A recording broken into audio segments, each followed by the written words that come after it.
अंडमान निकोबार में एक जेल है जिसको काला पानी, सेलुलर जेल था, वो सेलुलर जेल को काला पानी कहा जाता था, अंडमान निकोबार में भेज देता था। ये इसका एंट्री द्वार था, ये मेन टावर था यहाँ से, और यहाँ से ये सब देखते थे सब इसमें बैरक बना के, और इस ऐसे जो ऐसे गए ये यहाँ पे बहुत यातनाएं दी जाती थी। ये था आपका सेलुलर जेल, यहाँ पर ही काला पानी की सजा देती थी, एकदम निर्मम तरीके से किया जाता। जेल का नाम था सेलुलर जेल। ऐसी होती थी, 3 मंजिले जेल होते थे यहाँ पे, 20 से ऐसे रास्ते होते थे, और यहाँ पर कुछ ऐसे जिन्हें ज्यादा सजा देनी होती थी उनका ये बैरक वगैरह ढक देता था, रोशनी तक नहीं आने देता था। इतना ज्यादा अत्याचार हुआ है भारत में, सबसे ज्यादा अत्याचार इसी काला पानी जेल में हुआ है। यहाँ ऐसे बैरक रख दिए जाते थे, अंदर एक छोटा सा कमरा होता था ये बंद करने के लिए, और यहाँ से कुंडी दी जाती थी, ये कुंडी अंदर अंदर आके इसमें लॉक होती थी ताकि कोई हाथ से इसे खोल ना सके यहाँ पर, और इसके अंदर ऐसे रास्ते होते थे। वीर सावरकर जो थे यहीं पे बंद किए गए थे, इन्होंने कोयले से बहुत सारे इतिहास और श्लोकों को लिखा हुआ था, भारतीय स्वतंत्रता के इतिहास को अपने दीवारों पर लिख दिया था वीर सावरकर ने वहां पर।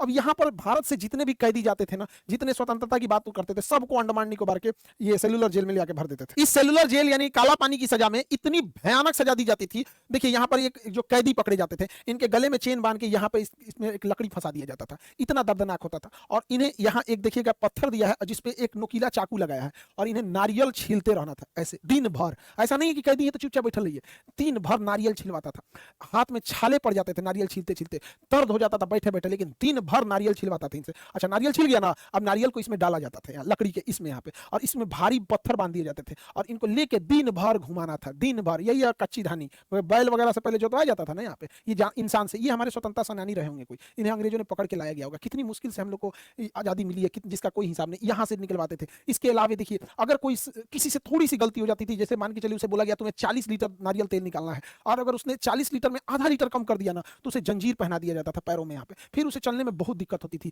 अगर कोई बीमार पड़ गया और तेल नहीं निकाल पाया, नारियल नहीं छील पाया, तो उसको जंजीर के जगह पे ना छड़ बांध देता था। अब ये छड़ जो है ना थोड़ा भी फ्लेक्सिबल नहीं होता है, छड़ बांध, जंजीर में तो फ्लेक्सिबल होता है लेकिन छड़ में थोड़ा भी नहीं होता, ये चल भी नहीं पाते थे लोग। यहाँ पर बहुत बुरी तरह से दर्द करता था, इसको दौड़ाते थे सब, जो चल नहीं पाता था छड़ बांध के उसको ये अंग्रेज दौड़ाते थे। कितने जालिम थे सब यहाँ पे। और गर्मी पड़ती है अंडमान निकोबार समुद्र के किनारे वाले एरिया में, बहुत चिलचिलाहट वाली गर्मी पड़ती है। उस गर्मी में ये सब क्या करते थे सब, पंखा वगैरह कुछ नहीं देते थे सब, और ये जूट का बोरा जो इसका जानवर को पहनाया जाता है, ठंडी के दिन में उड़ाया जाता है, लोग देहात में आदमी पैर पोछने के लिए यूज करता है, यही पहनाते थे सब, पूरा चमड़ा उधड़ जाता था, और सबके सामने बांध कर और यहाँ पर मारते थे सब, पूरे कमर पे बैठने की जगह पे यहाँ पे चमड़ा उतर जाता था। मारने के बाद जब यहाँ चमड़ा उतर जाएगा तो जब भी इंसान टॉयलेट के लिए नीचे बैठेगा तो फिर से वो चमड़ा फट जाएगा, दरार आ जाएगा। इतना मार मारते थे सब भारतीय स्वतंत्रता सेना। ये कोई पीट रहे हैं हमारे स्वतंत्रता सेनानी रहे होंगे, और हम इन लोग की शहादत के बदले हम लोग की ऐसी आजादी मिली है, और आज की जनरेशन को पता नहीं लगता है कि ऐसा ही मिल गया। यहाँ पर इतनी कठोर सजा होती थी ना, और वहां बदबू से मलेरिया फैल जाता था, पानी इतना गहरा होता था, काला रंग का दिखता था, गंदगी जानवर ये सबसे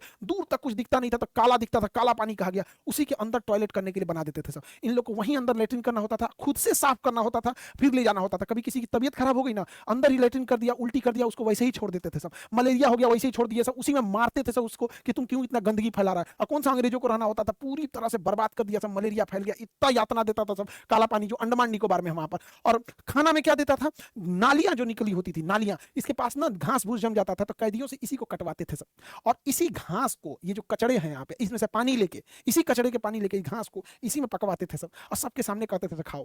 जो खाता नहीं था उसको सारे चार दीवारी के बीच में बांध के मार देते सब, और मार के एकदम दिन भर धूप में वैसे ही छोड़ देते थे सब तड़पने के लिए, ताकि जाए वहां पे। इतनी भयानक सजा दी जाती थी काला पानी का। जो भी यहाँ गया, इक्के दुक्के लोग हैं जो वहां से सजा काट के वापस आए, वरना सारे लोगों को तो वहां मार ही देता था। सोचिए कितना निर्मम और कितना नीच हरकत होगा अंग्रेजों का, कि जो फांसी घर था उसमें 3-3 ठो फांसी देने वाला ये था, तख्ता 3-3। सोचिए आप कल्पना कीजिए कितना फांसी दिए होंगे सबकी, एक ठो फांसी देने वाला कम होगा कि भैया जल्दी जल्दी देना है ना, एक काम करो फांसी दे देते हैं। अभी जैसे हम हॉस्पिटल रहे ना, तो हमको अल्ट्रासाउंड, एक्सरे, ये सब चीजें बड़ी सस्ती है, तो हमने क्या किया ना, 3-3 अल्ट्रासाउंड मशीन रखे एक साथ 3 काम करेगा। इसलिए नहीं कि ज्यादा लोग आएंगे, वेट नहीं करना पड़ेगा, अरे खटाखट करके निकालते जाओ यहाँ पे 3-3। सोचिए ये फांसी लगाने वाला 3-3 रखा है। हम लोग इसलिए कहें कि अल्ट्रासाउंड में 15 मिनट लग जाता है एक आदमी का अल्ट्रासाउंड करते करते, दूसरा वेट नहीं करता रहे, एक साथ लगा लगा के निकालो। ये सोचिए 15 मिनट लेट न लगे फांसी देने में, इसलिए इतना फांसी दिया सब, यहाँ पर बर्बाद कर दिया सब भारतीयों को। तो ये तो आजादी, बड़ी कीमत चुकानी पड़ी हम लोग को आजादी की। हम लोग को ऐसे सस्ते में मिल गई तो कीमत नहीं समझ में आता है। तो ये काला पानी अलग है और अंडमान निकोबार वाला काला पानी अलग है, दोनों में